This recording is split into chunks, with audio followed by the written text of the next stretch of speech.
So my name's Tom. I run our field engineering team for EMEA, so all of the pre-sales and technical people that work for Security AI in EMEA work for me. I've been in data for a while, which I guess is why they had me come up and talk on stage. So going way back to when Dell and EMC were two separate companies, I worked for both of them at one point or another doing data protection. Then kind of moved into the world of pre-IPO companies. So spent a good few years bringing production data into lower environments. A company called Actifio that got bought by Google. Then went to do a bit of data generation for a company called Mendix, who were low-code application development platform. Then spent a bit of time, understanding, how easy it is to actually generate and create all this data. I thought it'd be a good idea to be able to use this data for analytics and essentially wrap governance around it. So I went to work for a company called Elation for the last 6 years, doing data cataloging. And through the conversations with customers at Elation, one of the big sort of gaps that always came up was, well, that's great, but we want to be able to classify this information. We want to be able to put protections around the data. We want to be able to understand infrastructure services that are going on within our environment that consume the data. And that's the sort of the gap between the sort of traditional catalog and what Security AI do. That was really interesting to me as I came across. So I've been with Security AI for about 6 months now.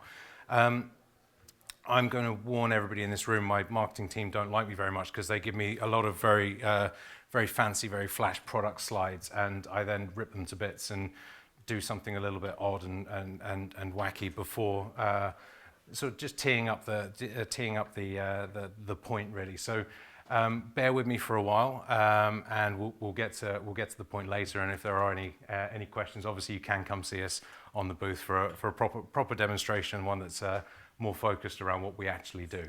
Anyway, so let's jump into it. Now, as I say, I've been in data for about 20 years.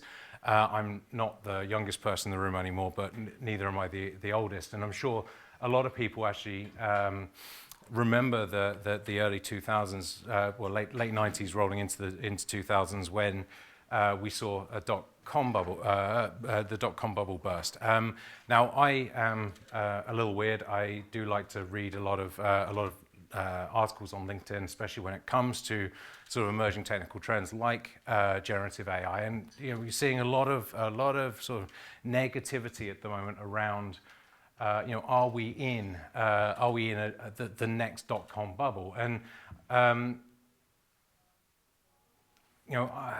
so essentially that there are a lot of factors that are very similar to the late 90s, early 2000s. So we're seeing a lot of inflated valuations, limited revenue streams for companies providing AI services. There are some differentiation challenges that are perceived by the market in terms of, what does one LLM give us over another LLM? Is it all really just a rehash of ChatGPT? These solutions are, in some cases, eye-wateringly expensive. And with the evolution of the EU AI Act and the NIST AI RMF and all these other frameworks that are coming into play, that regulatory space that surrounds the AI services that we want to bring to market, whether those are internal or external, is really uncertain. On inflated valuations, I'm sure we all saw that OpenAI lined up a $40 billion funding round via SoftBank. I mean, it's the largest software funding round in history, and their revenues, frankly, they don't match the performance of that organization. And it's a real risk that we're seeing in the software industry right now. I'm just going to check the room. We did an inspired dinner a few months ago. I'm just checking that nobody here saw that, because if you did, you're going to know the answer to this. Does anybody know what this number is? Apart from 181, that's obvious, right? Oh, I'll take that as a no. So that is actually 181 zettabytes, and this is what Statistician predicts that we're going to consume as a species in terms of the volume of data annually by the end of this year. We're currently about 140 or so. So we're seeing significant growth year on year in terms of actual data consumption globally as a species. Now, I like numbers and I like to do a little bit of maths, and I kind of figured out, well, that's actually, that number there is almost 204 septillion megabytes. Anyone remember these? Okay, so during my time in sort of consulting and pre-sales, I've advised a number of customers, I dread to think how many it is at this point, around data transformation projects. And I've always advocated that you want to clear out the garbage before you move to your fancy new data warehouse or analytics platform, whatever it might be. And I've moved house recently, and I decided to take the same approach. The same approach that I take with my customers to my actual moving process, and I decided to clean out my desk. And it's the first time, obviously, I've done that for a while because I came across a number of these. Right? Anyone remember? Oh, sorry, I'm giving it away now. Anyone remember how big they were? 1.44 megabytes. So again, being a little strange, I decided to think, well, if I was to stick 181 zettabytes of data onto floppy disks, what would that actually mean? So I did the maths, and it works out 141, 142-ish septillion floppy disks. Now, I used to love these things, right? When I was in school, you had those little cases that you put 5 floppy disks in, put them in your bag, and they didn't get crushed on your way to school in the morning. But they took up some space, so I decided to figure out, well, if you were to stack 142-ish septillion floppy disks end to end, how far would that go? So if I was to put those on my desk and stack them end to end, that there would be a pile on my desk going 467 billion kilometers. It's like, well, that sounds like it's a long way. How far is that really? So to put that into perspective, as of February, Voyager 1, which is currently the furthest man-made object from the planet Earth, is 25 billion kilometers from Earth. So it's past the heliopause, which is the part where solar radiation gets sort of buffeted against interstellar material. So it really demarks the edge of our solar system. Now, that is a logarithmic graph. So if I put that on there, then that stack would start on my desk and end somewhere in the Oort cloud. So it's an awful long way away. So why am I going on about all of this? As I said, we're going to get to a point eventually, I promise. Why is it important? So does anybody know who this chap is? And I always get Wozniak at this point, and it's not him. I like this guy. I tell his story quite a lot. This is a chap called Mark Lieberman, and he's a professor at linguistics at the University of Pennsylvania. And he did a project to sort of figure out that if we were to digitize all of human speech from the beginning of time to now in a reasonable sort of quality, in a reasonable encoding format, how much data would that actually consume? It turns out that's only 42 zettabytes.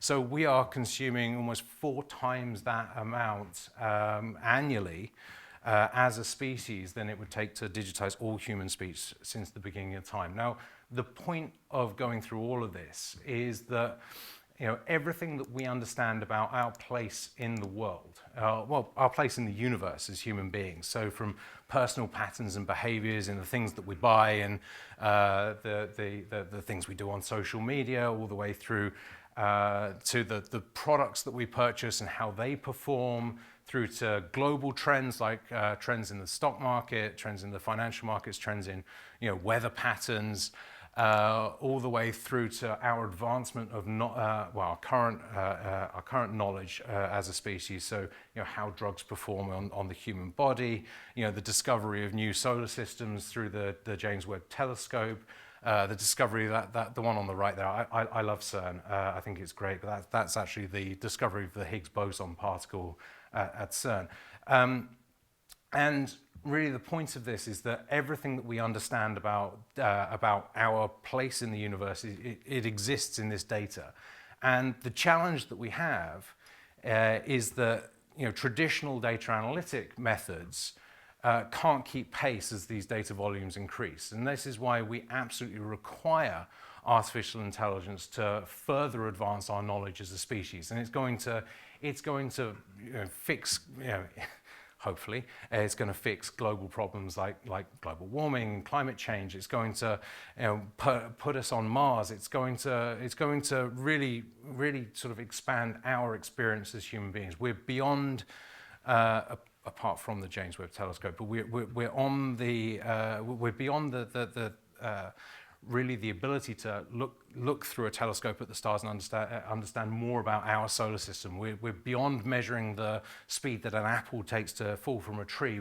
We require advanced technologies to identify patterns in this vast amount of data to draw new conclusions. And this is why I believe that it can't possibly be a bubble, because it's too transformational. It's too important to us as a species.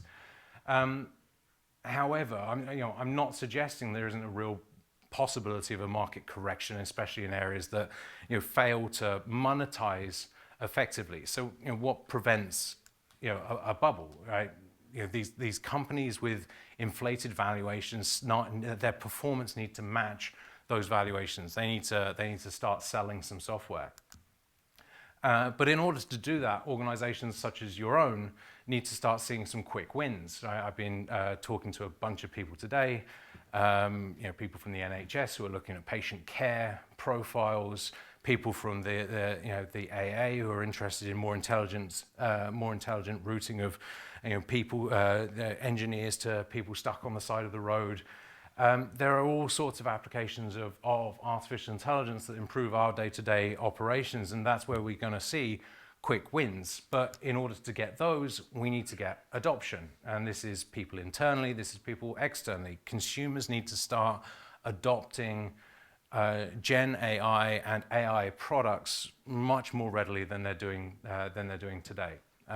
Personally, I don't think there's a day that goes by that I don't ask ChatGPT a question, but I may be a little bit out of the ordinary in that sense. And what underpins adoption? It's trust, right? And that is where I want to focus the rest of the session on today. Is that trust element?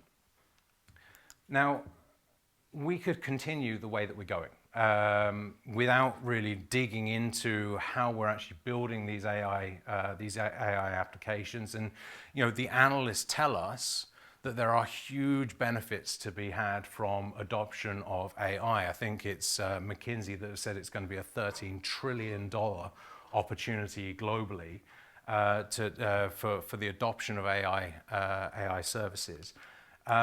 Unfortunately, the regulators have said that there are some important considerations that we need to make when we are bringing these AI services to market. We need to make sure that we are using people's data in a fair and reasonable way. We need to make sure that the AI models that we're developing don't present a significant risk to humanity. I'm pretty sure we're not going to get to Terminator 2 levels, but that's essentially what we're saying. That there needs to be control in the adoption and the creation of these AI models. So I'm going to apologize for this. It's a very messy display, and I was kind of hoping it'd be on the big screen, but I can give these slides to anybody that would like them. This comes from OWASP. And OWASP is a fantastic organization, and they've recently crowdsourced this report, which is the top 10 risks for LLM applications. And this model really depicts what an AI application looks like. So in the middle, you have your data. On the right-hand side, you've got your various plugins. On the left-hand side, you have your interfaces. So this is essentially where your prompt is coming into the application. And what I really want to draw your attention to are all the red boxes. So we talk to customers all the time about how they're building their AI apps. And if somebody has an AI use case, they're like, well, of course I'm worried about sensitive data coming out, but if I put a firewall around the prompt, then I'm protected, right? And unfortunately, that's just not the case, because those red boxes on the diagram represent all of the top 10 risks, and you can see they are spread throughout the application. It's not just on the left-hand side. If all we needed was a prompt, then the only box would be a very big one right by the prompt. I'm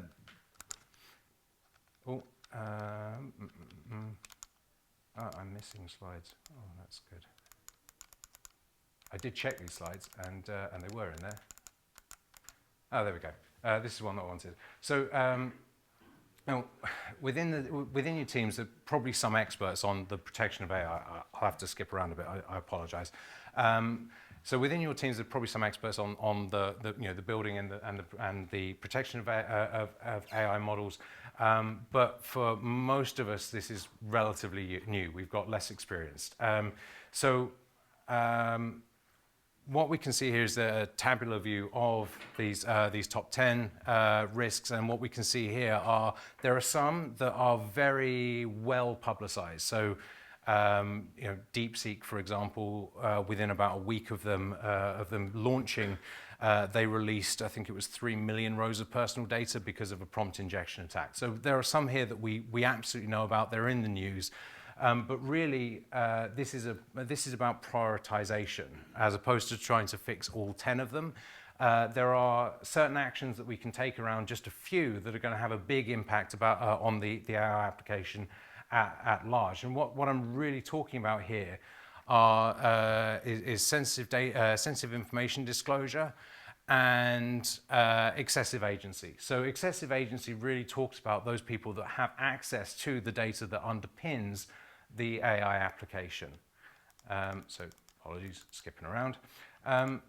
And what we need to do is we need to bring AI within the sphere of the security teams within your organizations, so that we can become an enabler for the business, as opposed to blocking AI applications across the usual sort of exposure points of where AI is being created. And we're seeing this as in terms of sanctioned AI applications, SaaS applications. So there isn't a vendor out there at the moment that I think that doesn't have some artificial intelligence built into their product. But also, with teams trying to quickly leverage the capabilities of artificial intelligence, what we're seeing is the sort of rise of internal sort of shadow AI. So we need to be able to shine a light on that. So how do you bring this all under control? So there are a number of questions that we need to ask as we're thinking holistically about artificial intelligence within our organizations. So, what data is being brought into the models? Which models do you actually have within your organization? Are there any controls around those models? And ultimately, what are the regulations that you need to comply with? And how are you testing for that? Let's just double check that. There we go.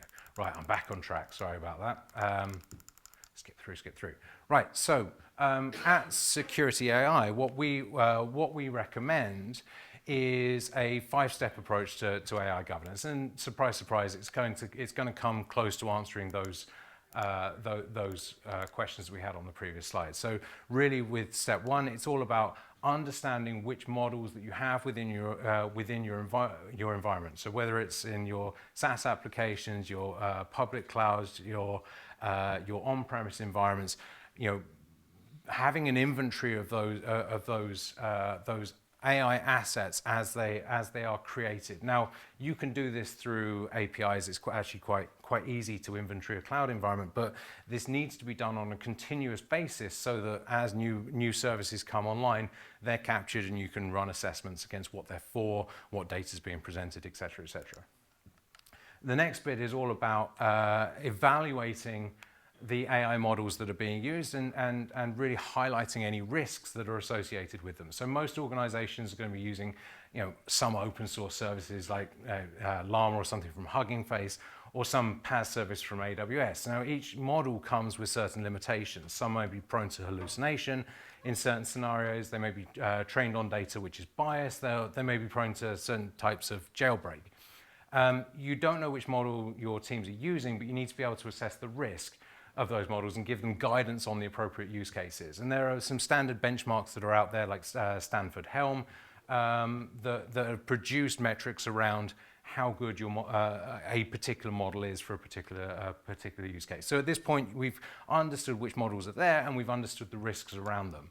Next, and this is probably the biggest part of this, is securing the data that flows into these models. So for this, we need to be able to understand which data is being used, what structured data, unstructured data, what types of files or tables are being leveraged, is there anything sensitive in those files, and then what kind of entitlements and permissions do any models have to actually access the data. And what we're seeing, especially with services like Microsoft Copilot, I mean, they've done a fantastic job in bringing AI power to the O365 stack.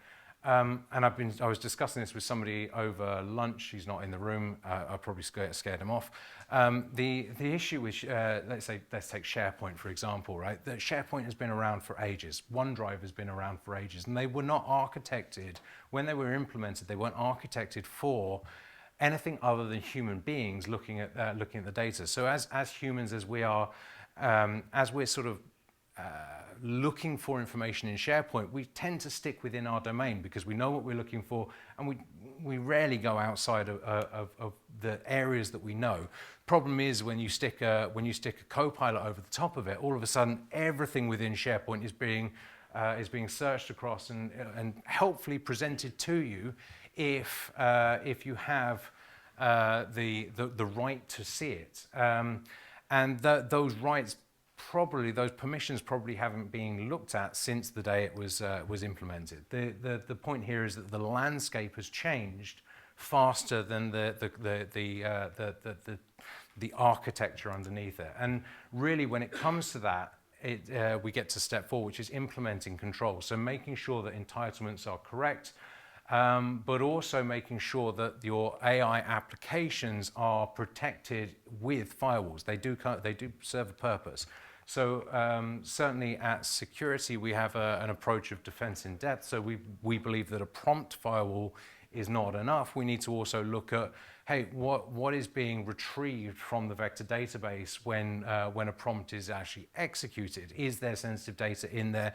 Is it data that is appropriate for the use case that application has been built for? And lastly, a response as well. We want to make sure that the customer service chatbot that we've just deployed onto our website isn't swearing at our customers. And then lastly, if we do all of these things right, you're almost complying just by virtue of doing the last 4 steps. However, we want to be able to present that to the regulators as the regulatory landscape becomes clearer. And we need to be able to demonstrate. The purpose of those AI assets. We need to be able to demonstrate, what it's for, what data it's on, what data is in there, and provide this so that we can comply with regulations. Now, penultimate slide, I promise.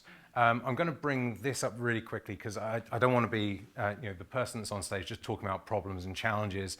What we've talked about may seem like a challenge, and what we're doing at security is putting automation around the 5 steps of AI security. And we're helping customers build AI pipelines in minutes. So we're currently working with one of the largest airlines in the world. Unfortunately, I'm not at liberty to name drop right here, but if somebody whispers in my ear later, I might tell you. And they're building an internal ChatGPT for all of their 500,000 employees around the world, all the way from baggage handling to maintenance to aircrew to office staff. They're building a GPT that informs them better on how to do their job, presenting training materials. It presents them HR material. They can ask it, how many holidays have I taken? How many have I got left? If it's a sales rep, it's can I take this customer out for a dinner in this region? How much am I allowed to spend? So it's really driving value around people's day-to-day operations for this particular airline. Now, when we started speaking to them, and they've been a customer for about 6 months now, when we started speaking to them, it had taken them a year to build just one internal application. They've got 5 major data systems that they have to bring together. And that's just a sample set. So it's a massive problem for them. So we understand the scale of the challenges that organizations such as your own face as you're bringing AI capabilities to your customers, to your employees. Now, this airline is currently in the stage of inventorying their data and their AI models, and the aim is to leverage our GenCore capability to develop additional pipelines into their internal GPT. So GenCore is essentially an orchestration framework for them, so that they can take all of their internal data, understand what data sits where, what's sensitive, who has access, and then they can apply masking redaction policies at scale as they ingest that data to available vector DBs in their environment. They can then select an available LLM from those that they have access to. They can evaluate those LLMs for propensity for hallucination, for cost metrics, and understand the right LLM for that particular use case. And they can deploy enterprise-grade LLM firewalls at various stages for prompt retrieval and response. So because these pipelines are being populated on our data command graph, they're able to report all AI applications across their organization and stay abreast of any security or compliance concerns. This is the last slide. I've rattled through this pretty quickly. I'm going to leave you with this. If anything has sort of sparked even just a little bit of interest, we offer a free certification program around AI governance, which you or your teams may be interested in. You can scan the QR code; it will take you to the resource center. Otherwise, you can come see us on our booth out here, and I'll take you through our approach to some of the nonsense I've been talking about in a lot more detail. All right, thank you.